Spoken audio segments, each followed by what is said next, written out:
Tonight, Enbridge gets the green light. After years of back and forth, the company's billion-dollar project will now get underway. Plus, we're learning more about an officer-involved shooting that left one man injured in Duluth and the charges the officer is facing. And later, Minnesota's governor is calling on residents to stay diligent as hospitalizations are expected to rise after the Thanksgiving holiday. From CBS3 Duluth, this is the CBS3 News at 6. Good evening, I'm Kristen Bakke. Thanks for joining us. A major win for Enbridge Energy today. After years of back and forth, the company now officially has the green light to start construction on a controversial pipeline. CBS3's Briggs LaSavage has been following this story for us tonight and has more. Enbridge's Line 3 pipeline replacement project got its final permit from the state today. The Minnesota Pollution Control Agency granted the stormwater permit. That means Enbridge can begin working on the $2.6 billion project. Several other federal and state permits were approved last week. In a statement today, Enbridge officials said the Line 3 project will benefit the economy, Native American communities, and union members. They say it will also bring 4,200 jobs and millions in spending and tax revenue. Congressman Pete Stauber celebrated the approval today. He said Line 3 has met rigorous standards, and he looks forward to the thousands of Minnesotans going to work. On the other hand, though, environmental groups that have opposed the project and its potential impacts say today's news was unfortunate. Honor the Earth leaders called the project unnecessary, citing the pandemic that's hitting indigenous communities along the pipeline's route hard. And speaking of that pandemic, Enbridge says safety during and after construction is their top priority. They have strict COVID-19 testing and screening protocols in place to protect their team and the surrounding communities. No word yet on exactly when the construction will start. All right, thanks, Briggs. Well, just when you thought elections were behind us, the next cycle has started. Tonight, we're learning a Superior business owner will run for city council. Jim Dalton announced his candidacy this morning. He owns JD's Electric and has lived in Superior's North End his entire life. Dalton is running for the District 10 seat, which Esther Dahlbeck currently holds. Her term expires in April. She told us today she does not plan to run again after serving on the city council for 15 years. So far, Dalton is the first candidate to publicly announce his campaign for the District 10 seat. The spring election is set for April 6th. Well, your final chance to weigh in on the St. Louis County budget is tonight. The county board is holding a public meeting to get residents' input on the proposed tax levy and budget for 2021. It starts at 7 o'clock and will be inside St. Louis County's Government Services Center in Duluth. You can attend in person or virtually. Residents are faced with a nearly 1.5% levy increase, but county officials say due to a rise in population, property tax payments are expected to decline for most residents.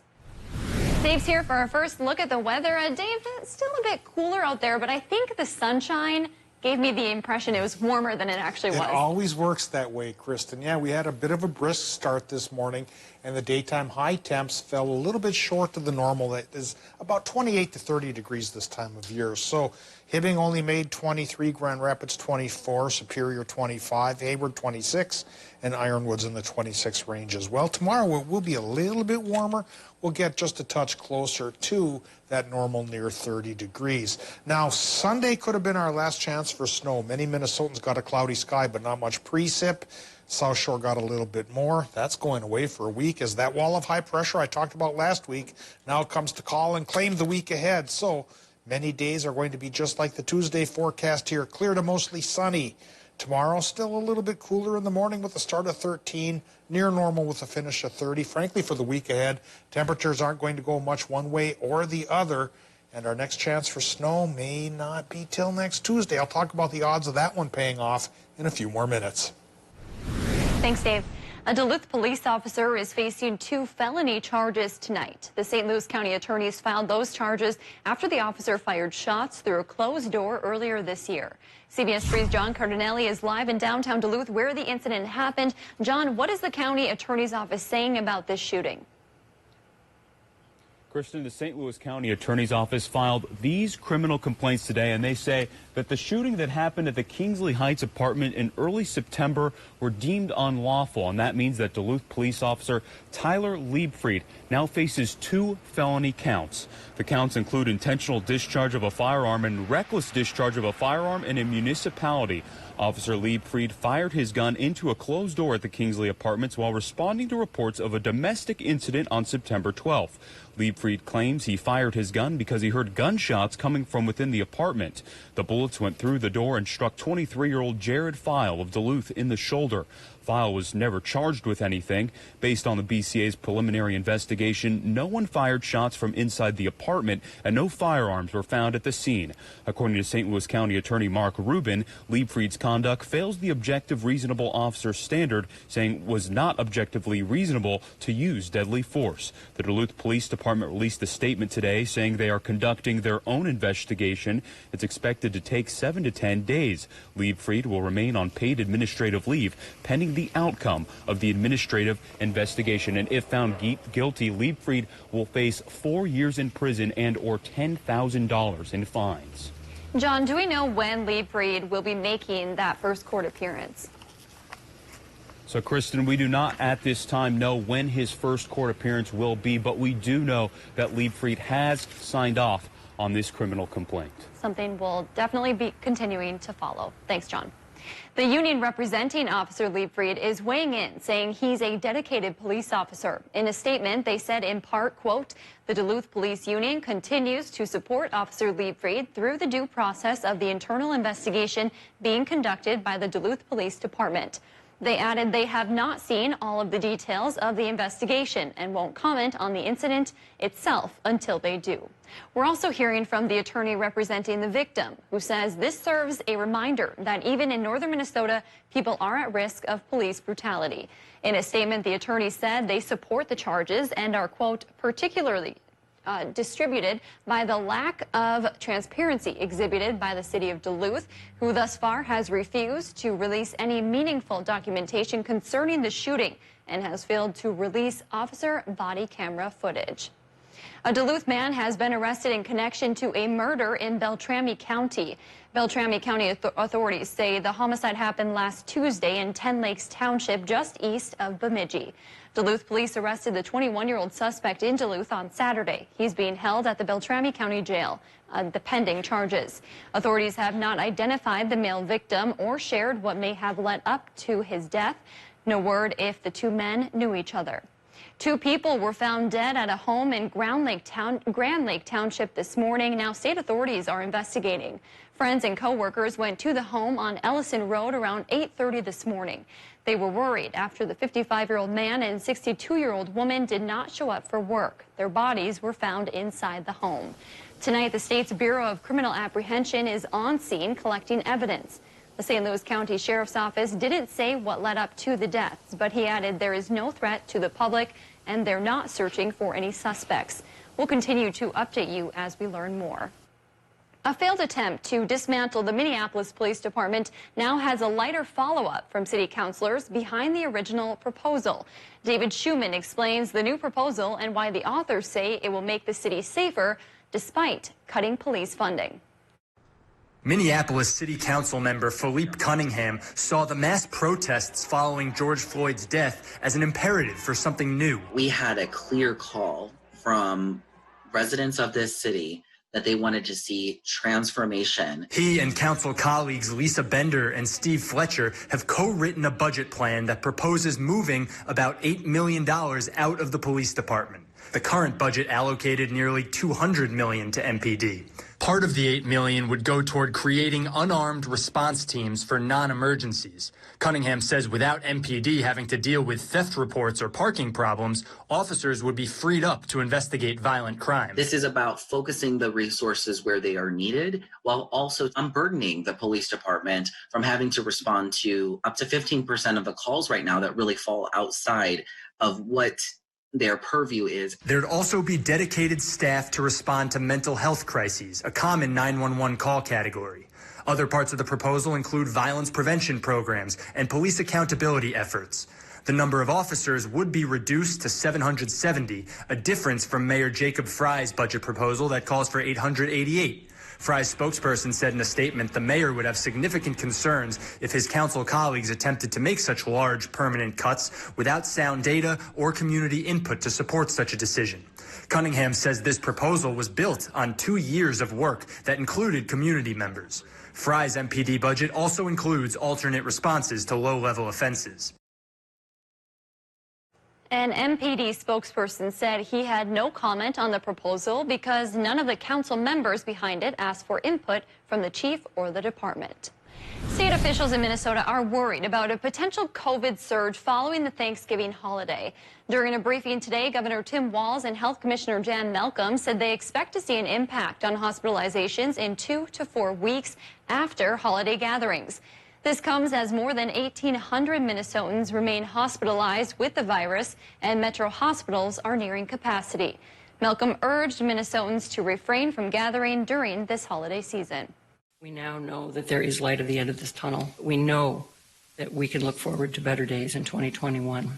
But we want to get to that point as quickly and with as many of our fellow Minnesotans not only alive, but healthy as we can. Even if a vaccine is approved and rolled out by the end of the year, Governor Walz says he believes it won't be widely distributed until March or April. Still to come on Live Local CBS 3, it's been a year since the Thanksgiving weekend blizzard. What the city learned from the big storm. Next. Yeah, today was a lot calmer than last year on this date. High temp, 23 degrees, shy of normal by about 5 degrees. Tomorrow we'll get a little bit closer to that 28. For how long? I'll show you with the 7-day forecast right after our break. Live, local, CBS 3. For your holiday gatherings, turn to Super One Foods. Holiday cookies make for some of life's sweetest moments. At Super One, you'll find all the ingredients you need, plus trays of holiday cookies from our bakery experts. Happy holidays from everyone at Super One Foods. Enhance your quality of life. Increase your mobility. Achieve your potential. For specialized, individualized care, call Northern Orthotic and Prosthetic Center, providing the professional care you deserve. Northern Orthotic and Prosthetic Center, serving people throughout northern Minnesota, Wisconsin, and upper Michigan. Whatever your water worry, Culligan Water can help. From value-priced softeners to the world's best and even salt-free. No one has more solutions than Culligan to customize the best filtration for your home. The only water that comes with a van. Contact Culligan, the local water experts. Traditional Swedish lingonberry preserves and Gunflint Trail jams made in Minnesota. Delicious and a variety of flavors. Available at Berquist Imports in Cloquet. I need your help fighting COVID-19. You might have COVID and not have symptoms. Please wear a mask. Love others by protecting them. Stay home. We know you miss your friends and family. We do too. We can make a difference if we change our behavior. The time is now to mask up, wash your hands, and stay home. Avoid gatherings as much as possible. Be safe this holiday season. Are you a veteran and a homeowner? Then think Streamline and maybe save yourself hundreds of dollars every month on your mortgage. A VA Streamline refinance is just for veterans and lowers your mortgage rate so you can save on mortgage payments every month, every year. And it's easy to qualify. You don't need pay stubs, a W-2, bank statements, or a home appraisal. And mortgage rates now are very low. Veteran and homeowner? Call 888-327-6866. The Kelly Clarkson Show, right here. Weekdays at 3 on CBS 3. For your holiday gatherings, turn to Super One Foods. Holiday cookies make for some of life's sweetest moments. At Super One, you'll find all the ingredients you need, plus trays of holiday cookies from our bakery experts. Happy holidays from everyone at Super One Foods. We didn't want you to feel left out.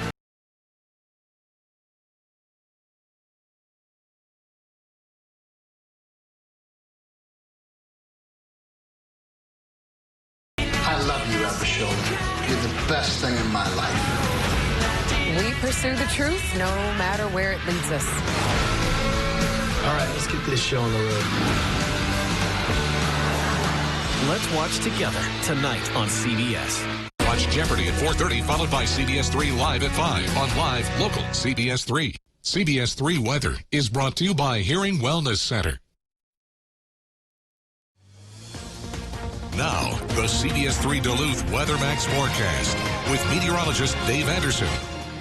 Yeah, 1 year anniversary of that big blizzard from last year, and like I showed at 5 o'clock here again, that's that shot of my yard in the aftermath, and buried in that snowbank there is my 1982 Simplicity snowblower. Paid $75 for it off the side of the road, and that snowbank made its drive gear turn into a hand grenade, and of course, like the Iron Ranger I am, I ordered a $90 drive gear to put in the $75 snowblower, and it's still ticking this year, but it has nothing to tick over because now, a year later, we're in a dry spell that began today and likely will be with us for at least a week ahead. Maybe next Tuesday we have a slight chance for some snow. First, though, we take a look at the current conditions at the airport in Duluth. And right now it's 17 degrees, 74% for the relative humidity, with a southerly southwesterly wind 5 miles per hour, 30.18 inches of mercury.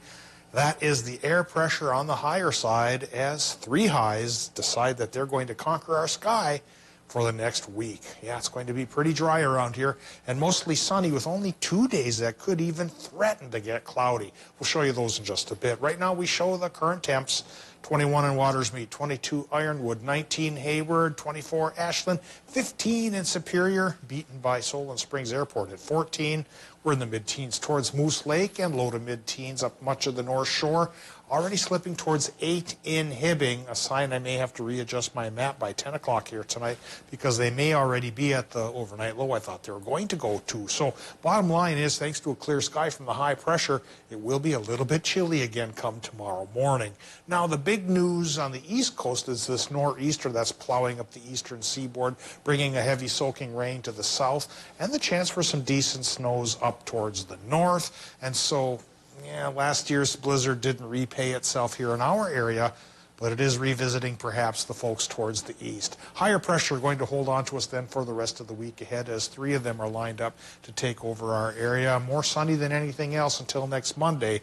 Maybe next Tuesday this low will finally get into our area, bring us perhaps a 20% chance for some snow. But in the next 7 days, a lot can change. So we'll track this thing here until it gets closer to our area. Tonight, what do we get? Minnesota temperatures could go, down towards 5 to 8 inland in Minnesota, as warm as 18 right by the lake. Clear sky for all zones here tonight. Wisconsin, Michigan zones will run about 10 to 15 for the lows. Then with sunshine tomorrow, Wisconsin, Michigan numbers go 30 to 35. And if the normal is 28, we'll beat that by a little bit. In Minnesota, the high temp should run a range of 29 to 33, so pretty close to normal and just a hair warmer. Sunshine abounds for everybody tomorrow and for much of the week ahead because of those 3 highs. The only cloudier days we may get are Thursday and Sunday, and then again maybe by Tuesday, Kristen, we get a chance for some snow. And as far as the high temps go this week, it's a fairly narrow range. I'm thinking about 30 to 35 for the highs, and after tomorrow's cool down, 17 to about 25 for the lows. It's hard to believe the lack of snow we have. Part of my yard is still green grass, and the other part has some snow left over from the last storm, but I not wish much. we could split the difference. Last year was too much, and this year not enough. Yeah. A happy medium would be nice to have once in a while. That would be nice once in a while. Thanks, Dave. Well, as Dave just mentioned, at this time last year, most of the Northland was digging out. A year ago today, the Thanksgiving weekend blizzard began dropping more than 2 feet of snow in some spots across the region. It also brought many lessons, including for the Duluth Fire Department, which continued responding to emergencies as the snow fell. The chief says they learned communication is key. So there's dedicated what we call talk groups or channels on our radios. Have those dedicated channels set up so that we know, hey, if you're on maybe on the west side plow district, call this channel. If you're on the east side, call this channel. Tonight at 10, we hear from the Duluth Public Works Department and Superior's mayor about what they took away from the blizzard and how they're applying it moving forward. And a heads up, if you plan to take advantage of Duluth's mild temperatures this week, the Lake Walk will be closed between 32nd and 36th Avenues East near Tisher Creek. That starts at 7 o'clock tomorrow morning and is expected to last through the end of the day on Wednesday. Crews will be fixing a bridge. Coming up in sports, getting hockey sooner rather than later. Kelly tells us how the UMD schedule is changing next.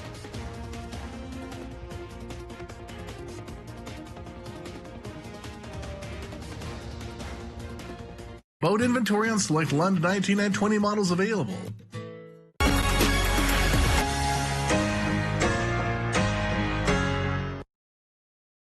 CBS3 live cams are brought to you by Kohler Chevrolet Buick GMC Cadillac. You're not just getting a car, you're getting Kohler.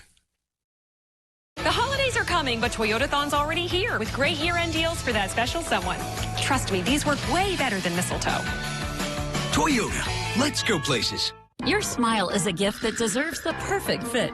At Aspen Dental, find the comfort and joy of natural-looking dentures crafted just for you. Feel the difference of a state-of-the-art smile made in our on-site labs, made for your budget, and made in as little as a day. Now, for a limited time, get dentures for as low as $29 per month per arch with 60 months financing, and give yourself the gift of endless smiles. Call 1-800-ASPEN-DENTAL 7 days a week or book today at aspendental.com.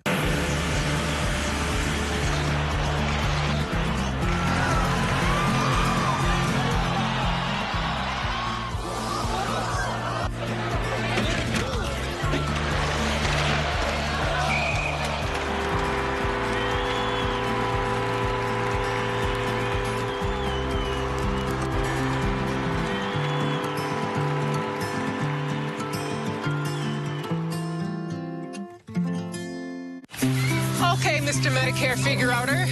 One last question. What's the cost? For many, Part A is free. Cost goes up the more parts you add. But UCare has Medicare Advantage plans that come with everything you need. Sounds good. And so does your bike. Now. Yeah, thanks to you, she's purring like a kitten on a bed of yarn. Well, that's a new one. Yeah, I just made it up. You can steal it for your bike shop. Yeah, no, I'm good.